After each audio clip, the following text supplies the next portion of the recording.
I was sent to Alcatraz, the prison nobody was supposed to escape. The moment I arrived, I understood the real sentence was not just the walls, but the system built to break a man before he ever tested them. Welcome to Alcatraz.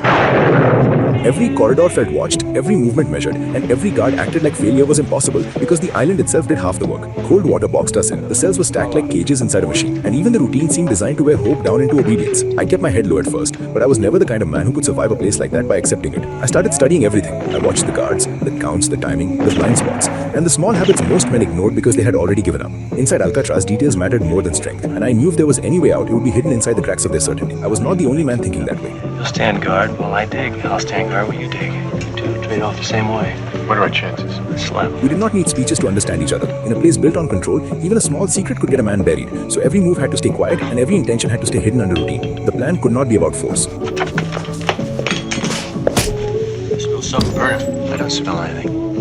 Hell, must be in my imagination. There was no shooting our way out, no overpowering the prison, no clean path through locked steel and armed men. If I wanted to beat Alcatraz, I had to disappear from inside it before anyone knew I had moved. That meant patience. It meant turning ordinary prison time into preparation, using what I had, taking what I could, and letting the place itself help me without realizing it. Each step carried risk because one mistake would not just end the attempt. It would expose everyone involved and bring the whole prison down on us before we got near the water. That was the real pressure hanging over everything. Alcatraz was more than a prison. It was a warning that resistance was pointless, and if we proved otherwise, we had to do it perfectly. So I kept working, kept watching, and kept building the only thing that mattered in that place, a chance. Not a fantasy or a burst of madness, but a real opening measured against steel, timing, guards, and the island itself. When the escape finally moved from idea to action, there was no room left for fear. Morris go to sleep early tonight? Yeah, wasn't feeling well. He was asleep pretty soundly.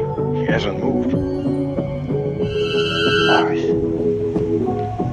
Yeah, what's up? By then, fear was just another clock ticking against me. I knew once we committed, there would be no halfway point. Either I got beyond those walls and into the black water, or I vanished into the punishment waiting for men who dared try. Everything came down to those final moves. The deception had to hold, the prison had to stay asleep a little longer, and we had to stay ahead of discovery by seconds, not minutes. That was the challenge Alcatraz had always dared men to attempt. Getting out was only the first half. The island still had to be beaten. The water, the distance, and the uncertainty beyond the prison walls were waiting like a second sentence. And I knew the world would never be sure what happened to me once I reached that point. That uncertainty was part of its power. If I made it far enough, I stopped being just another prisoner. Get up, Morris. It's moving day. I said get up, Morris. Open up 109. God damn it, Morris. I said get up.